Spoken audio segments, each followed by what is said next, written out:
Assalamualaikum warahmatullahi wabarakatuh. Bismillah, alhamdulillah, wassalatu wassalamu ala sayyidina wa maulana rasulillah, habibina wa syafi'ina wa maulana Muhammad ibn Abdillah wa ala alihi wa sahabatihi wa man ittaba'a hudahu wa wala. فسبحانك لا علم لنا إلا ما علمتنا إنك أنت العليم الحكيم ولا حول ولا قوة إلا بالله العلي العظيم رب اشرح لي صدري ويسر لي أمري واحلل عقدة من لساني يفقه قولي والحمد لله رب العالمين. Taqabbalallah minna wa minkum fataqabbal ya karim. Amma ba'd. Alhamdulillah, pada kesempatan kali ini kita masih bisa mengadakan kajian kembali, yakni satu hari satu hadis kita mengkaji hadis Nabi Muhammad sallallahu alaihi wasallam. Untuk kajian kita pada kesempatan kali ini mengenai iman kepada Allah Subhanahu wa taala, juga berkata baik dan menghormati tetangga dan tamu. Ada hadis yang sangat istimewa yang perlu kita pahami bersama. Hadis ini menyimpulkan 3 poin, di mana kita berkewajiban dengan ketiga poin ini untuk kita laksanakan sama-sama dalam kehidupan kita. Faqala Rasul sallallahu alaihi wasallam, "Man kana yu'minu billahi wal yawmil akhir falyaqul khairan aw liyasmut. Wa man kana yu'minu billahi wal yawmil akhir falyukrim jarahu. Wa man kana yu'minu billahi wal yawmil akhir falyukrim dhaifahu." Rawahu Muslim. Poin dari hadis ini yang pertama adalah man kana yu'minu billahi wal yawmil akhir falyaqul khairan aw liyasmut. Man kana yu'minu billahi wal yawmil akhir, barang siapa orangnya yang beriman kepada Allah Subhanahu wa taala dan hari akhir atau hari kiamat. Artinya orang ini betul-betul meyakini Allah Subhanahu wa taala mengawasi dia. Allah Subhanahu wa taala mengetahui dia dengan betul-betul mengetahuinya. Maka falyaqul khairan aw liyasmut. Kalau dia berkata, maka berkatalah dengan perkataan yang baik, aw liyasmut, atau lebih baik dia diam. Jadi yang pertama, ini mengajarkan kepada kita tentang akhlak kita, bagaimana menjadi orang yang beriman dalam hal bertutur kata. Orang yang beriman kepada Allah Subhanahu wa taala dan hari akhir, dia mempunyai satu ciri di mana kalau dia berkata-kata pasti pilihannya hanya dua pilihan. Yang pertama, falyaqul khairan, silahkan dia berkata, tapi berkatalah dengan perkataan yang baik. Kalau tidak bisa berkata baik, pilihan yang kedua, aw yasmut, maka lebih baik dia diam. Sungguh banyak hadis-hadis juga, ayat-ayat yang menjelaskan tentang pentingnya kita menjaga lidah kita. Dikatakan dalam hadis yang lain, as-sumtu hikmatun wa qalilun fa'ilun. Diam adalah merupakan hikmah, kebijaksanaan, sedangkan masih sedikit orang yang mampu melaksanakannya. Artinya apa? Diam itu bagus daripada kalau seandainya berkata dia tidak berkata baik. Tapi di sana ada, silakan berkata, tapi harus berkata dengan yang baik. Kenapa perkataan ini menjadi penting? Dalam ulasannya kemarin, dari perkataan inilah, dari ucapan inilah kadang-kadang muncul berbagai problem dalam kehidupan kita. Karena banyak problem disebabkan oleh daripada kata-kata yang tidak baik. Permusuhan antar saudara, pertengkaran antar teman, bahkan terjadi pertikaian antar suku atau antar bangsa gara-gara dimulai daripada perkataan yang tidak baik. Dan sebaliknya, sungguh banyak keajaiban terjadi, persaudaraan yang indah, kerukunan yang sangat kuat juga terjadi daripada perkataan yang baik. Poin yang kedua, hadirin rahimakumullah, rekan-rekan jamaah yang dimuliakan Allah. Poin dari hadis yang kedua adalah wa man kana yu'minu billahi wal yawmil akhir falyukrim jaru. Dan barang siapa orang yang beriman kepada Allah Subhanahu wa taala dan hari akhir,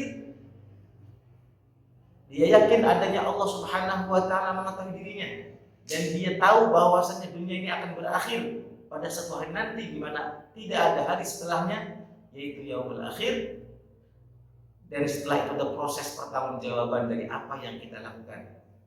Maka dalam hadis ini dikatakan fal yukrim jar, maka hendaknya orang yang beriman kepada Allah Subhanahu wa taala dan hari akhir, dia menghormati tetangganya.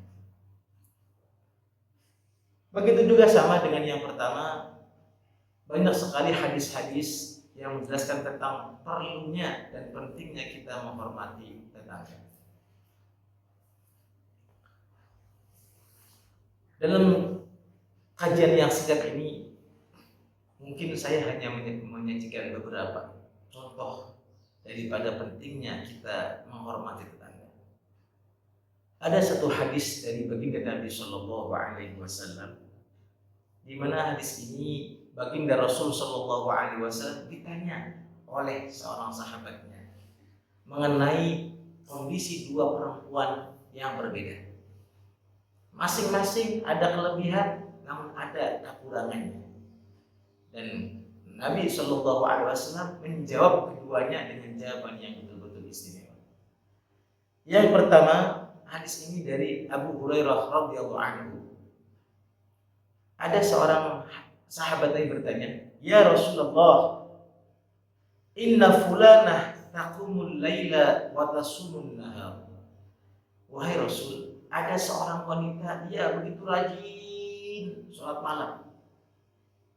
Kalau siang dia rajin puasa. Wa taf'alu wa tasaddaq. Dia juga ahli kebaikan, ahli menolong temannya, ahli dalam bersedekah. Tapi ada satu kekurangan darinya, wa tu'dhi jiranaha bilisaniha. Akan tetapi dia suka menyakiti tetangganya dengan lisannya. Bagaimana pendapat Rasulullah Shallallahu Alaihi Wasallam mengenai perempuan ini? Kata Nabi, la khaira fiha, hiya min ahlin nar. Kalau begitu, tidak ada kebaikan dalam dirinya dan dia termasuk ahli neraka. Wala'iyadu billah. Perempuan yang kedua ditanyakan pula kepada Rasulullah Sallallahu Alaihi Wasallam, wa fulanah tusallil maktubah. Ada ya Rasulullah perempuan lagi yang satunya, dia tidak banyak sholat, tidak banyak macam-macam, dia hanya sholat maktubah saja. Yang dia kerjakan hanya sholat yang wajib saja, tidak sholat sunnah. Wa tasaddaq bi athwarin. Dia juga sedekah hanya semampunya dia. Sedekah dengan segenggam gandum dan seterusnya. Tidak banyak bersedekah. Wala tu'dhi ahad. Akan tetapi perempuan ini bisa menjaga sikapnya dan tidak menyakiti siapapun. Respon Rasulullah Shallallahu Alaihi Wasallam mengenai perempuan yang kedua ini adalah hiya min ahlil jannah. Perempuan yang seperti itu, dia termasuk tergolong orang yang ahli surga. Allahumma ja'alna min ahliha. Amin ya rabbal alamin. Rawahul Bukhari fil Adabul Mufrad. Bukhari menjelaskan hadis ini di dalam kitabnya Al Adabul Mufrad. Dari hadis ini dan masih banyak hadis yang lain sebetulnya. Namun dari hadis ini pun kita cukup bisa melihat betapa pentingnya kita bisa menjaga kondisi kita untuk tidak menyakiti tetangga kita. Justru anjurannya adalah kita menghormati tetangga kita. Karena orang yang pertama kali tahu tentang kondisi kita adalah tetangga kita. Kadang kita punya keluarga tapi jauh, tetapi tetangga kita adalah orang-orang yang dekat rumahnya dengan kita. Mengenai bagaimana siapakah jiron, siapakah tetangga, banyak ulama berbeda pendapat. Ada yang mengatakan 40 rumah dari rumah kita, samping kanan, samping kiri, depan dan belakang. Itulah tetangga kita. Ada yang mengatakan pokoknya yang nempel dekat rumahnya dengan kita, atau masih bisa dikumpulkan dengan satu masjid, itulah tetangga kita. Banyak sekali pendapat ulama dalam itu. Namun yang terpenting adalah orang-orang yang sekeliling kita, pokoknya itulah tetangga kita. Mari kita jaga akhlak kita, kondisi kita, untuk kita bisa menghormati mereka, jangan sampai kita menyakiti mereka. Makanya dikatakan dalam hadis yang lain, kesimpulan dalam poin ini adalah hadis dari Abdullah bin Umar radhiyallahu anhuma, anna Rasulullah sallallahu alaihi wasallam qala, khairul ashabi 'indallahi khairuhum li sahibi. Sebaik-baik teman menurut Allah Subhanahu wa taala adalah sebaik-baiknya orang yang terbaik untuk temannya. Wa khairul jiran 'indallah khairuhum li jarihi. Dan sebaik-baik tetangga menurut Allah Subhanahu wa taala adalah sebaik-baiknya tetangga yang terbaik kepada tetangganya. Akhrajahu Tirmidzi. Hadirin rahimakumullah, rekan-rekan jamaah yang dimuliakan Allah. Poin yang ketiga dalam hadis tadi adalah man kana yu'minu billahi wal yaumil akhir. Barang siapa orang yang beriman kepada Allah dan hari akhir, maka pastikan falyukrim dhaifahu. Dia bisa menghormati tamu. Ini poin yang ketiga, ini juga tidak kalah penting bagi kita. Karena setiap kita pasti punya tamu. Ada tamu dari saudara kita, ada tamu dari kawan kita, atau orang-orang yang belum kita kenal sekalipun kadang-kadang bertamu ke rumah kita.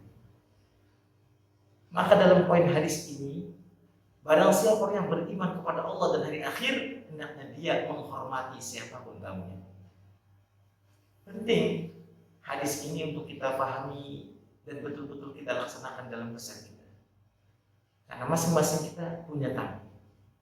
Bagaimana baginda Rasulullah SAW menghormati tamunya? Kalau di dalam Al-Quran,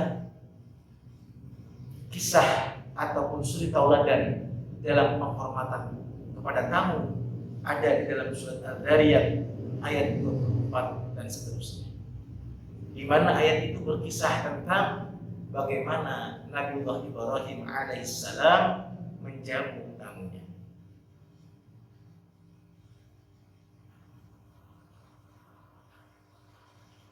Faqala Allah Ta'ala, a'udzu billahi minasyaitonir rajim.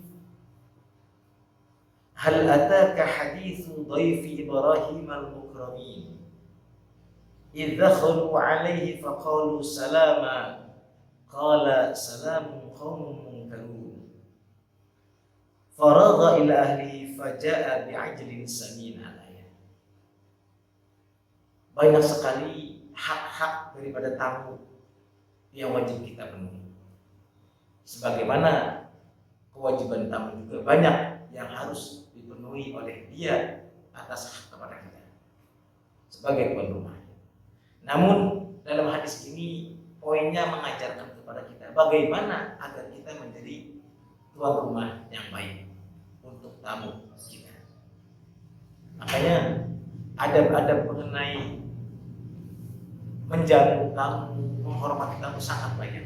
Cuman sedikit saja kita sempilkan bahwasanya seorang tamu ini adalah orang yang diutus oleh Allah Subhanahu wa taala untuk kemuliaan kita. Ada berkah di dalam tamu yang datang ke rumah kita. Makanya mesti kita mulia. Di dalam kitab Ihya Ulumuddin, Al-Imam Al-Ghazali mengatakan bahwasanya di antara adabnya orang menerima tamu, dia sebaiknya tidak menanyakan kepada tamunya, apakah kamu mau makan? Apakah mau aku suguhkan sebuah hidangan atau tidak usah begitu. Al-Imam Ats-Tsauri juga berkata bahwasanya jika ada saudara mengunjungimu, maka tidak usah kau tanyakan kepadanya, maukah aku bikinkan kamu satu hidangan? Maukah aku suguhkan kamu untuk makan? Tidak usah. Jadi di antara akhlaknya orang yang menerima tamu adalah sudahlah dia bikinkan saja seadanya untuk menghormati tamunya, dipersilahkan disajikan kepada tamunya. Tamunya mau makan dengan hidangan tadi, alhamdulillah syukur. Kalaupun tidak jadi masalah. Tinggal dibereskan lagi dan itu sudah selesai. Itu adab ataupun akhlak penghormatan kepada tamu.